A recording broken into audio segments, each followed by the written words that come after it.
Bismillah walhamdulillah wa salatu wassalamu ala rasulillah wa ala alihi wa sahbihi wa man ittaba'a huda.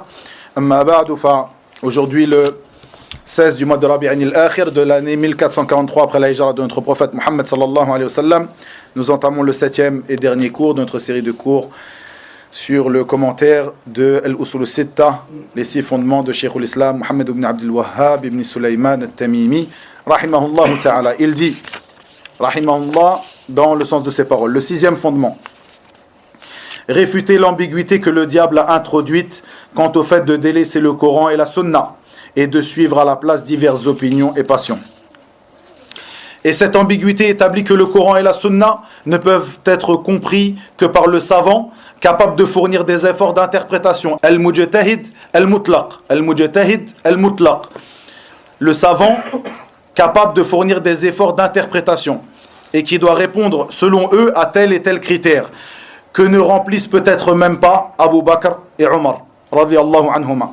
La personne qui n'est pas ainsi doit alors obligatoirement et incontestablement se détourner de ces deux sources, du Coran et de la Sunna. Ainsi, celui qui cherche la guider à travers ces deux sources n'est qu'un hérétique ou un fou, sous prétexte qu'elle serait beaucoup trop difficile à comprendre. Pureté et louange à Allah, combien il a réfuté cette maudite ambiguïté, et cela sous maints aspects, à travers les textes, les faits, dans sa création et par le biais de ses commandements, au point d'en faire un principe général, nécessairement connu de chaque musulman. Cheikh al-Islam évoqua la parole d'Allah tabaraka wa ta'ala dans le sens de ses paroles, mais beaucoup de gens ne savent pas. Et sa parole, en effet, la parole contre la plupart d'entre eux s'est réalisée. Ils ne croiront donc pas. Nous mettrons des carcans à leur cou, et il y en aura jusqu'au menton. Et voilà qu'ils iront tête dressée. Et nous mettrons une barrière devant eux et une barrière derrière eux. Nous les recouvrirons d'un voile, et voilà qu'ils ne pourront rien voir. Cela leur est égal que tu les avertisses et que tu ne les avertisses pas, ils ne croiront jamais. Tu avertis seulement celui qui suit le rappel, le Coran, et craint le tout miséricordieux. Bien qu'il ne le voie pas, annonce-lui un pardon et une récompense généreuse. Et ici se termine l'épître. Al-Usul al-Sitta, fin, louange à Allah, Seigneur des mondes, et que les éloges et le salut d'Allah soient sur notre maître Muhammad, sallallahu alayhi wa sallam, sa famille et ses compagnons. Ce 6e principe, ce 6e fondement, qui est le fait de réfuter l'ambiguïté que le diable a introduite quant au fait de délaisser le Coran et la Sunna et de suivre à la place diverses opinions et passions. Cheikh Abd Salam ibn Barjes nous dit, rahimahullah, dans le sens de ses paroles, cette ambiguïté est que le diable, le shaitan, a insufflé à ses suiveurs que le Coran et la Sunna ne peuvent être connus et compris que par al-Mujtahid al-Mutlaq, c'est-à-dire le savant qui est capable de fournir des efforts d'interprétation, le savant qui est capable de manière absolue de fournir des efforts d'interprétation. Et ceci est l'habitude de Shaitan. Il vient tout le temps à l'être humain, non par le mal pur, mais plutôt avec une chose où il y a du bien et du mal, c'est-à-dire qu'il met du poison dans le miel. Ceci est l'habitude de Shaitan. Il ne vient pas à l'être humain avec un mal pur, où il n'y a aucune ambiguïté sur le fait que cette chose est un mal, mais plutôt il vient avec une chose où il y a du mal et du bien, avec des expressions enjolivées, qui peuvent paraître belles pour la personne qui les entend. Puis Cheikh Abd Salam de dire, rahimahullah, la réfutation de cette ambiguïté.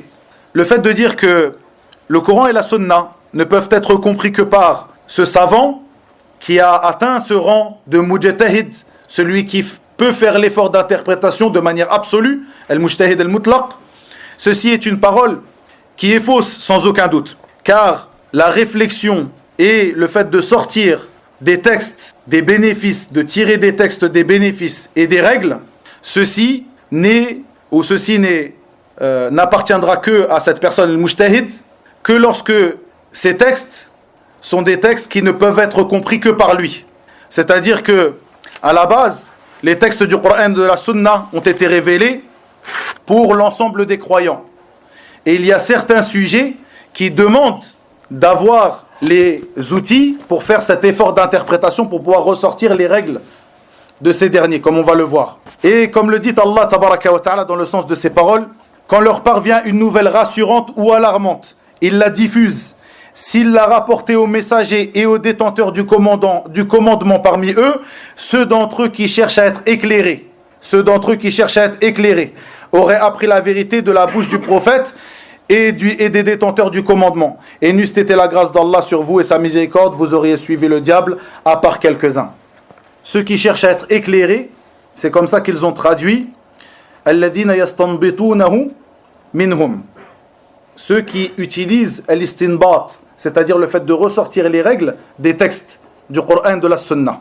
Et le cheikh de nous dire que cette ambiguïté, la réponse s'y fera de différentes manières.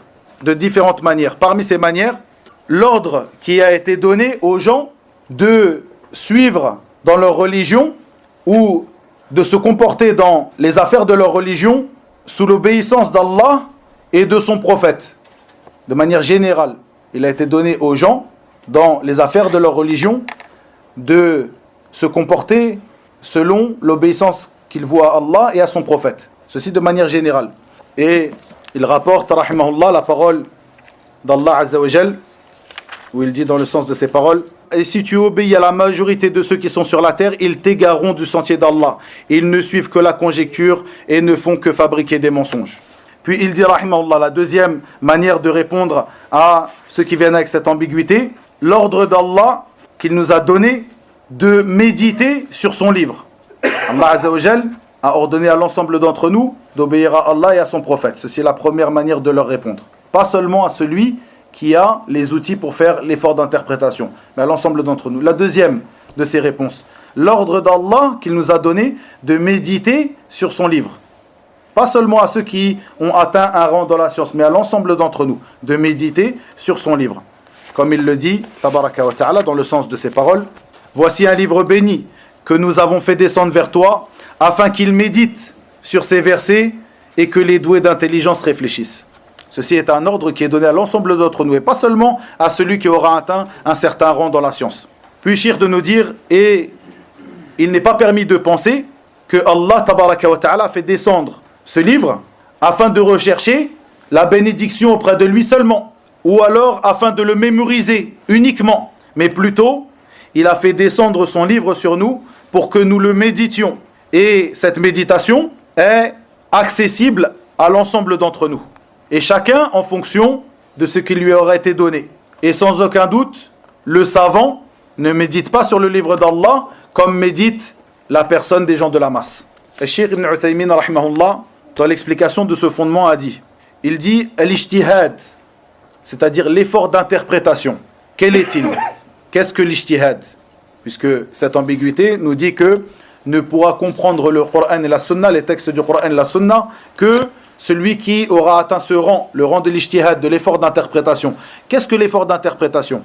Il nous dit dans la langue arabe, l'ijtihad, l'effort d'interprétation ici, dans la langue arabe, c'est le fait de dépenser des efforts pour atteindre une chose qui est difficile. Dépenser des efforts pour arriver à une chose difficile.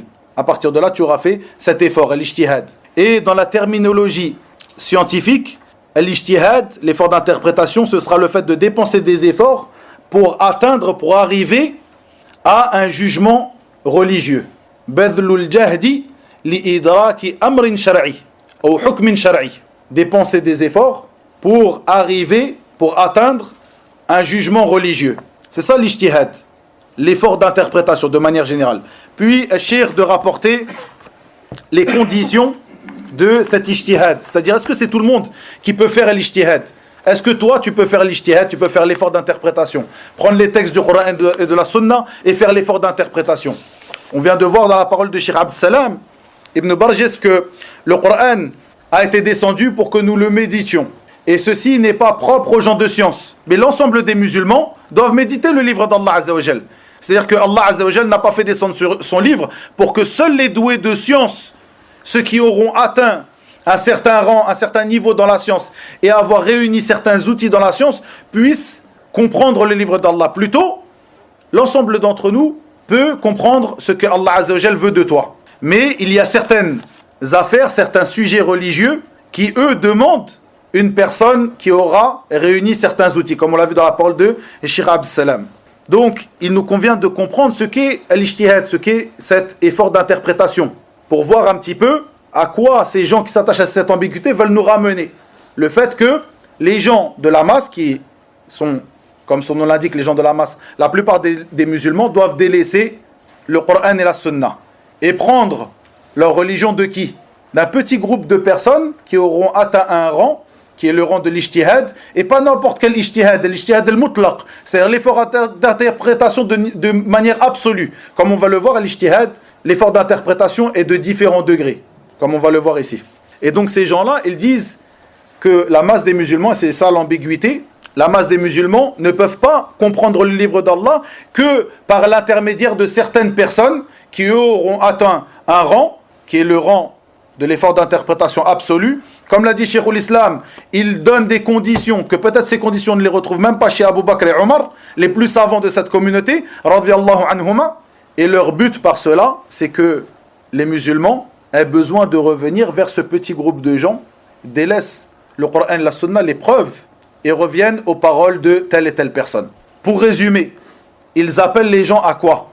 À les suivre, hein? Au suivi aveugle, l'ahsant, au fanatisme, au suivi aveugle. At-ta'assub, le suivi aveugle, le fanatisme, l'un des plus grands mots qui a touché la communauté du prophète Mohammed sallallahu alayhi wa sallam.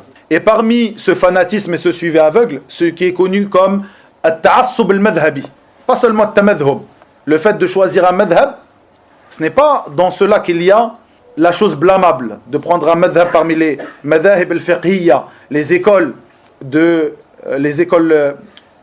jurisprudence qui sont connues, le madhhab de l'imam Abi Hanifa, de l'imam Malik, de l'imam Shafi'i, de l'imam Ahmed. Ce n'est pas seulement dans cela, mais le fait d'être fanatique et de ne pas sortir du madhhab que la personne a choisi. Ce qu'on appelle le ta'assub al-madhhabi. Le fanatisme selon l'école religieuse, l'école jurisprudentielle que tu auras choisie. Comme on va y venir. En gros, toi, la personne parmi les musulmans, des gens de la masse, tu ne peux pas, si on te rapporte une preuve, on te dit Allah et son prophète disent cela, mais l'imam du madhhab a dit autre chose, c'est-à-dire une parole qui aura contredit la parole d'Allah et de son prophète sallallahu alayhi wa sallam, eh bien toi, tu ne peux pas comprendre cette chose-là. Elle n'est pas claire pour toi. Suis la parole de ton imam. Même si la parole d'Allah azza wa jalla est claire et qu'elle va à l'encontre de cela, même si cela, parce que tu n'as pas atteint ce rang de comprendre les textes. Ici, Cheikh Ibn Uthaymin rahimahullah nous donne des conditions pour faire l'ijtihad, l'effort d'interprétation. Il nous dit, et sans aucun doute ici l'ijtihad, il faut savoir que c'est quelque chose qui est effectif, c'est quelque chose qui existe. On a des savants, les savants, certains d'entre eux ont atteint un rang de mujtahid mutlaq, c'est-à-dire celui qui a le droit de faire l'effort d'interprétation de manière absolue, c'est-à-dire dans l'ensemble des facettes de la religion, et certains qui sont en dessous de cela. Donc l'ijtihad, c'est quelque chose qui existe. Et c'est pour cela que Cheikh Ibn Uthaymin ici rapporte ces paroles, pour nous enseigner qu'est-ce que l'ijtihad. Ces personnes-là nous appellent à revenir simplement vers la personne qui est mujtahid, pour comprendre le Coran et la Sunna. Il nous dit ces choses-là sont des choses qui existent. Mais quelles sont ces conditions? Ce ne sont pas les mêmes conditions que vous avez évoquées. Il dit, parmi ces conditions, que celui qui veut pratiquer l'ijtihad, parmi les gens de science, connaisse les preuves du Coran, de la Sunna, et ce qu'il a besoin de ces preuves lors de son effort d'interprétation, lors de son ijtihad, comme les versets qui sont en relation avec les règles religieuses, de même que les hadiths qui sont relatifs aux règles religieuses, al-ahkam. Ici, notre Cheikh Khalid Uthman Hafidahullah nous dit dans son Sharh de l'Usul Sitta, il nous dit parmi ces conditions donc que la personne qui désire faire cet effort d'interprétation apprenne, mémorise ce qu'il a besoin comme règle, comme preuve et comme preuve religieuse. Et même s'il n'apprend pas toutes les preuves, et les preuves quelles sont-elles? Le Coran, la Sunna et l'Ijma', c'est-à-dire le consensus des musulmans, et al-Qiyas, c'est-à-dire l'analogie authentique et véridique. Donc il se doit d'être hafid, c'est-à-dire de mémoriser le livre d'Allah. Puis il nous dit où ce qu'il a besoin de connaître du livre d'Allah, parmi les versets qui sont relatifs aux croyances et aux règles religieuses. C'est-à-dire que, contrairement à ce qui peut être répandu chez les gens, la personne qui n'a pas appris l'ensemble du Coran, qui n'a pas mémorisé l'ensemble du Coran, peut avoir atteint ce rang de mujtahid, de pouvoir faire l'effort d'interprétation. Donc ce n'est pas une condition pour être estimé comme étant un alim, un savant, d'avoir appris le Coran en entier. Car comme on l'a dit précédemment, combien parmi les gens qui mémorisent le Coran en entier, mais qui ne comprennent même pas ce qu'ils lisent, ce qu'ils apprennent, ce qu'ils mémorisent? Combien parmi les gens qui mémorisent le Coran en entier et qui contredisent par leurs actes ce qui est venu dans le livre d'Allah tabaraka wa ta'ala? Plutôt ce qui est conditionné ici pour avoir atteint ce rang de l'ijtihad, c'est de connaître ces versets et ces hadiths qu'il aura besoin lors de son ijtihad. Donc l'ijtihad, on revient, qu'est-ce que c'est? Le fait de dépenser des efforts pour arriver à un jugement religieux. Donc la personne, le savant, qui cherche sur un jugement religieux, le jugement de as-siwak par exemple. Qu'est-ce que as-siwak? Est-ce que c'est quelque chose qui est obligatoire? Est-ce que c'est quelque chose qui est recommandé? Est-ce que c'est une sunna? Est-ce que c'est interdit? Pour savoir le jugement de as-siwak dans notre religion, la personne qui va faire cet effort, qui va faire sa recherche, elle doit connaître les preuves qui sont relatives à as-siwak et les preuves qui tournent autour de cela. La deuxième de ces conditions, il dit, rahimahullah, qu'il ait une certaine connaissance concernant la science du hadith, c'est-à-dire qu'il sache si le hadith qu'il va employer ou qu'il va utiliser est authentique ou qu'il est faux ou qu'il est inventé ou autre que cela. De même qu'il devra avoir une certaine connaissance de la chaîne de transmission et des hommes qui viennent dans la chaîne de transmission, qui rapportent ce hadith et cette chaîne de transmission. La troisième de ces conditions, qu'il connaisse al-nasir ou al-mansour, l'abrogeant et l'abrogé. Qu'il connaisse aussi le consensus concernant l'abrogeant et l'abrogé, afin qu'il ne donne pas un jugement qu'une chose a été abrogée alors qu'il y a consensus sur le fait qu'elle n'est pas abrogée. Et autre que cela, parmi ces conditions que je ne vais pas évoquer ici, si j'ai évoqué les premières conditions ici, c'est pour vous montrer qu'en fait, cette personne-là, comme le disent les savants lorsqu'ils parlent de l'ijtihad, et qu'ils nous donnent la définition de l'mujtahid, celui qui fait cet effort d'interprétation, c'est-à-dire qu'ils mettent des conditions qui peuvent se retrouver chez beaucoup de savants de la communauté, à l'inverse des conditions qui seront mises par ces gens qui viennent avec cette ambiguïté, qu'ils ont pris directement de shaitan, sur le fait que personne ne peut comprendre la religion si ce n'est celui qui a atteint un rang qui connaît ça et ça et ça, des choses qui ne se retrouvent même pas chez les plus grands de as-sahaba radiyallahu anhum ajma'in. Vous comprenez? Comme on l'a vu donc, pour comprendre le Coran et la Sunna, on n'est pas obligé d'avoir atteint ce rang de l'ijtihad. Et ce rang de l'ijtihad n'est pas comme eux le prétendent, plutôt il y a beaucoup de savants qui ont atteint ce rang de l'ijtihad. Mais l'ijtihad n'est pas une chose qui ne se ramifie pas, qui ne se divise pas. Plutôt, l'ijtihad, comme le dit Cheikh l'Islam Ibn Taymiyyah rahimahullah, est quelque chose qui est divisé en plusieurs sortes. On a celui qui aura atteint le rang de l'ijtihad dans beaucoup de facettes de la religion, dans le hadith, dans le fiqh, dans le tafsir et autres que cela. Et il y a le mujtahid, celui qui aura atteint ce rang, dans une parmi les portes de la religion. Et cette personne-là, par exemple, une personne qui, on va parler de choses qui sont réelles, des savants qui ont atteint un haut niveau dans telle et telle science, si tu viens lui demander une fatwa sur la science de l'héritage, il se peut qu'il t'oriente vers autre que lui. La science de l'héritage, il se peut qu'il t'oriente vers autre que lui, il se peut qu'il puisse te répondre, car c'est quelque chose qui n'aura pas besoin d'avoir atteint ce rang de l'ijtihad, de l'effort d'interprétation dans cette science, et il se peut qu'il t'oriente, comme nous l'avons vu à maintes et maintes reprises, qu'il oriente vers autre que lui, demande à un tel. Et il se peut que cette personne, ce savant qui donnera le fatwa dans al-fara'id, la science de l'héritage, sera spécialisé dans cette science-là, donc il aura atteint le rang de l'ijtihad dans cette science-là, mais pas dans les autres sciences. Donc nous voyons que l'ijtihad n'est pas non plus quelque chose qui est une seule chose et qui ne se ramifie pas et qui ne se divise pas. Comme le dit Cheikh l'Islam Ibn Taymiyyah. Et il dit, rahimahullah, dans le sens de ses paroles, ce que la plupart de la communauté, des savants de la communauté, reconnaissent, c'est que l'ijtihad, donc cet effort d'interprétation, est autorisé de manière générale. Et at-taqlid, c'est-à-dire le suivi, on va traduire cela par le suivi. Mais le suivi, comme on va le voir, d'une autre personne, At-taqlid, écrivez-le. At-taqlid, qu'est-ce que c'est? C'est le suivi de la parole d'une personne, le suivi de la parole d'une personne dont sa parole n'est pas une preuve. On a deux termes ici. Al-ittiba', le suivi. Ce terme est utilisé pour celui dont sa parole est une preuve. On dit attiba'u ar-rasoul sallallahu alayhi wa sallam. À l'inverse de taqlid, at-taqlid, on traduira aussi par le suivi. Je n'ai pas d'autre terme à proposer que celui-là, mais par sa définition, il nous apparaît la différence entre les deux. Le suivi qui est at-taqlid, dont on parle ici, c'est le fait de suivre la parole d'une personne dont sa parole n'est pas une preuve. Suivre la parole d'une personne dont sa parole n'est pas une preuve. Donc, on fera le taqlid par exemple d'un savant, parce que la parole du savant n'est pas une preuve en soi. Mais est-ce qu'on dira taqlid pour le suivi de la parole du prophète sallallahu alayhi wa sallam? Non, on utilisera le terme ittiba', qu'on traduira aussi par suivi. Donc, Cheikh l'Islam nous dit que l'ensemble des savants de la communauté reconnaissent que l'effort d'interprétation à l'ijtihad est quelque chose d'autorisé de manière générale. Et at-taqlid, ce suivi, est quelque chose d'autorisé de manière générale. Il n'oblige pas à l'ijtihad, l'effort d'interprétation, à toute personne de la communauté, et ils n'interdisent pas at-taqlid de manière absolue, ce suivi de manière absolue.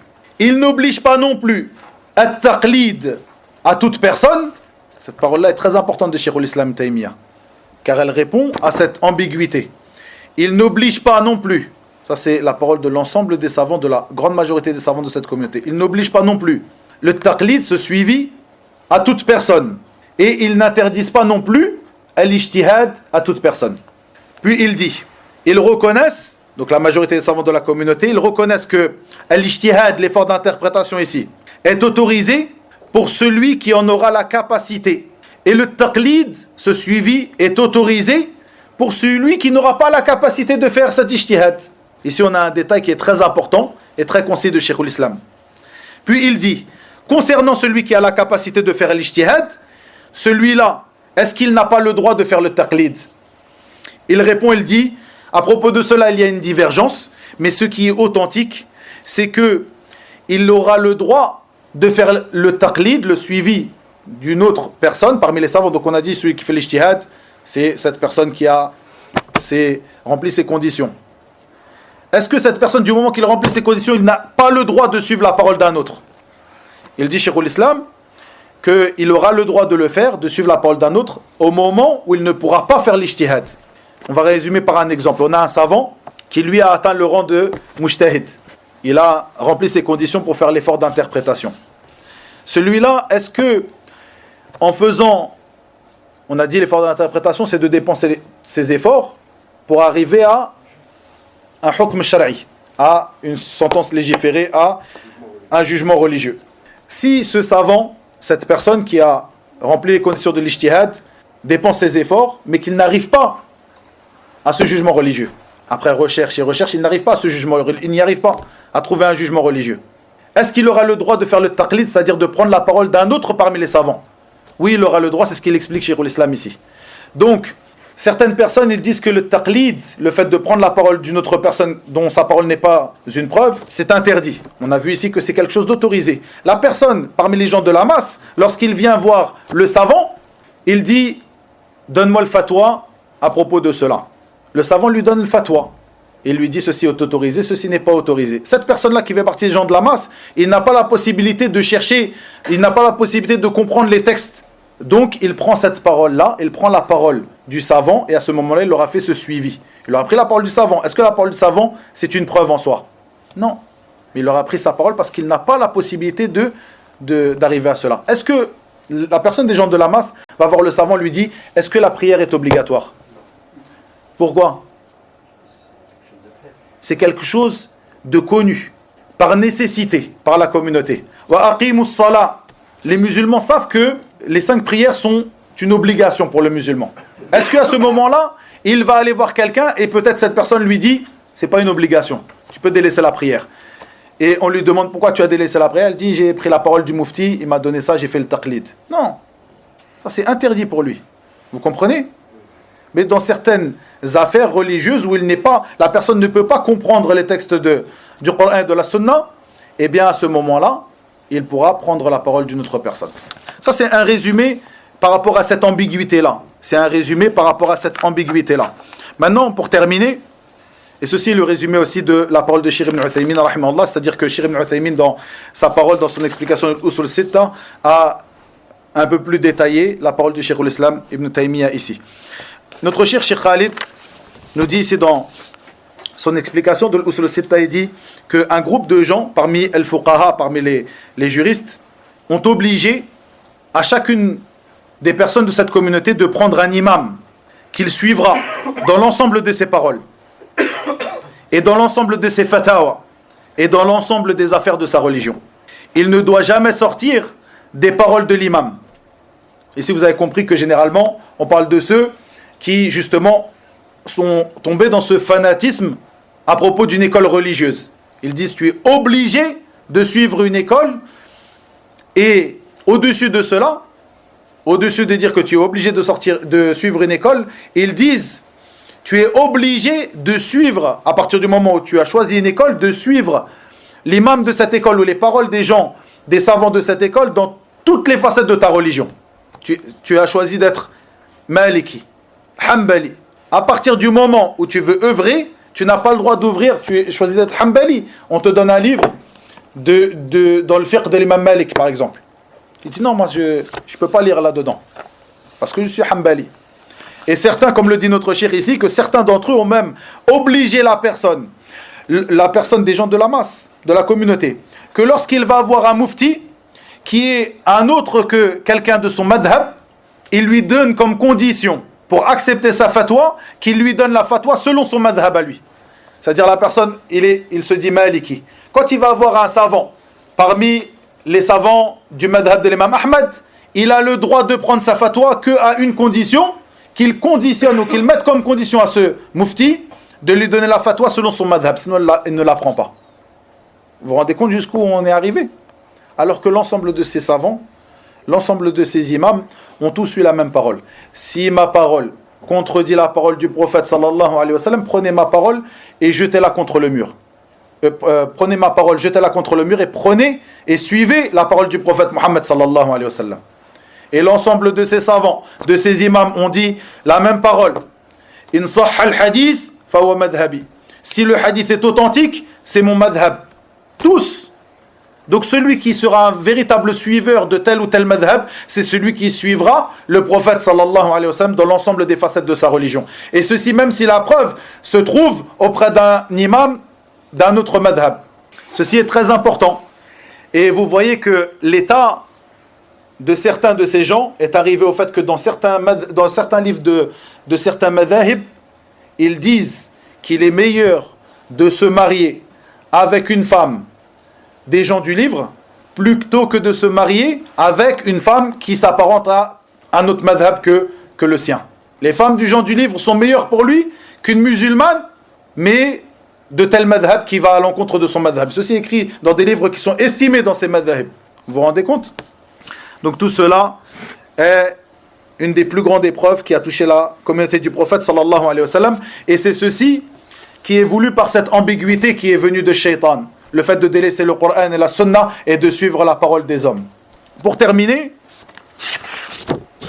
le Cheikh Mohammed Aman al-Jami, rahimahullah ta'ala, dans son explication de l'Usul Sitta, nous dit que cette ambiguïté est une chose qui a touché les gens par le passé. Mais depuis une 50aine d'années, voire un peu plus, alhamdulillah, dans le sens de ses paroles, rahimahullah, dans son explication de l'Usul Sitta, il dit, mais depuis une 50aine d'années, voire plus, les gens sont revenus à l'étude de leur religion, en particulier depuis que ces universités, en particulier l'université de Médine, a ouvert. C'est la parole de Cheikh Mohammed Aman al-Jami, rahimahullah. Il dit, alhamdulillah, les gens ont appris leur religion et reviennent vers l'apprentissage de la sunna, sauf dans certains pays éloignés ou dans des pays non arabophones et autres que cela. Ceci est la parole de Cheikh, rahimahullah ta'ala. C'est une réalité, comme il le dit, hormis l'affaire de ce fanatisme de al-madhab, ou par rapport à al-madhab, comme on l'a évoqué, cette chose est une chose qui perdure, mais à l'inverse de cela, de nos jours, une autre ambiguïté qui n'est pas moindre à toucher la communauté. Quelle est cette ambiguïté? L'inverse de cela. Le fait que n'importe quelle personne parmi les gens les plus ignorants se permette de parler à propos du livre d'Allah et de la sunna du prophète sallallahu alayhi wa sallam. Comme on peut le voir, comme on l'a évoqué, sur ces réseaux sociaux, YouTube, etc., etc. N'importe qui peut se permettre d'interpréter les textes du Coran et de la sunna parmi les gens les plus ignorants. Un pilote d'avion, yallah. Le baytari, c'est quoi? C'est celui qui s'occupe des animaux. Comment on dit? Un vétérinaire. Un vétérinaire qui parle dans la religion d'Allah, qui fait le tafsir du Coran, qui fait. Comme, Abdel Hakim, comment il s'appelle? Hada qui donne des cours dans la mosquée de l'Aqsa. Comment il s'appelle? Il a des vidéos sur YouTube. L'imam Ibrahim Salahuddin, ou la Salahuddin Ibrahim, ou l'imam, avec une barbe, des lunettes, une routra. Il s'assied dans la mosquée de l'Aqsa, Al-Quds, et il donne des cours, il a appelé l'imam, il s'apparente il dit, moi je suis la sunna, je suis uniquement la sunna, rien d'autre. Et il appelle au fait que nos savants sont des gens qui n'ont pas suivi la sunna à ce moment-là. Parfois il les rend innovateurs, il les juge innovateurs. Cette personne-là qui a étudié le journalisme en Angleterre, et il est devenu imam. Ici, on ne rabaisse pas une personne qui aura fait des études autre que des études religieuses, et après qui se sera spécialisé dans la religion. C'est pas ça qui est voulu ici. Parce qu'il y en a des savants comme cela, qui à la base avaient étudié des sciences mondaines, puis se sont spécialisés dans les sciences religieuses selon les conditions, et ils ont atteint le rang de l'ijtihad selon ces conditions qu'on a évoquées. On ne parle pas de cela, on parle de quelqu'un qui ne s'est même pas assis chez l'ulama, et qui vient du jour au lendemain, après être journaliste, commencer à parler sur la religion d'Allah Azza wa Jal, faire le tafsir du Coran, expliquer les hadiths du prophète sallallahu alayhi wa sallam, et c'est à partir de là que l'on trouve tous ces égarements que l'on entend aujourd'hui. Comment ce hadith, même s'il est dans le Bukhari et Muslim, comment ce hadith où le prophète sallallahu alayhi wa sallam nous ordonne que si la mouche tombe dans le récipient de l'un d'entre vous, qu'il la plonge en entière, puis qu'il s'en débarrasse, car il y a sur l'une de ces deux ailes la maladie et sur l'autre le remède. Comment ça c'est, on comprend pas cela, parce que la personne a étudié la biologie, elle vient parler dans la religion d'Allah tabaraka wa ta'ala, alors que cette chose-là est une chose que le prophète sallallahu alayhi wa sallam nous a enseigné selon une révélation d'Allah tabaraka wa ta'ala. In huwa illa wahyun yuha. Ceci est une révélation venue d'Allah tabaraka wa ta'ala. Il n'y a pas à chercher des études de tel et tel. Vous comprenez? Et ça, faites bien attention, encore une fois, le YouTube et ces genres de choses, ils sont remplis. Et beaucoup de frères me contactent pour me dire qu'ils ont une ambiguïté sur telle et telle chose, parfois dans le manhaj, parfois dans leur religion, parfois jusqu'à même une ambiguïté sur leur religion. C'est-à-dire, ils tombent dans de l'athéisme. Ils ont des ambiguïtés venues par l'intermédiaire des athées, parce que justement ils restent sur ces réseaux sociaux, ils écoutent telle personne était avant musulman et elle a apostasié, wal-iyadhu billah, elle rapporte telle et telle chose. Faites bien attention à ces réseaux sociaux. Pour revenir à ça, donc, à ce qu'on a parlé, de nos jours, ce jour où il y a, cette époque où il y a beaucoup de gens qui s'apparentent à la religion, soi-disant qui parlent dans la religion d'Allah tabaraka wa ta'ala, certains prétendent qu'ils ont appris, certains ont peut-être même appris, mais dans tous les cas, ils n'ont pas atteint ce niveau qui leur permet de parler dans la religion d'Allah tabaraka wa ta'ala. Donc, de nos jours, une shubha qui est l'inverse de cette ambiguïté que Cheikh a traité ici, qui est l'inverse complètement, c'est-à-dire que n'importe qui peut se permettre de parler dans la religion d'Allah. Ici, on parle de comprendre, de méditer sur le Coran, de comprendre le Coran, hormis certaines affaires, certains sujets qui nécessitent un mujtahid, quelqu'un qui a atteint ce rang de l'ijtihad. Et de nos jours, on peut parler sur n'importe quel sujet, et n'importe qui est mujtahid a atteint ce rang, et explique et donne des cours sur la religion d'Allah tabaraka wa ta'ala, explique la religion d'Allah, fait le tafsir du Coran, explique les hadiths du prophète sallallahu alayhi wa sallam. Faites bien attention à cela. وإلى هنا وبالله التوفيق وصلى الله وسلم وبارك على نبينا محمد والحمد لله رب العالمين.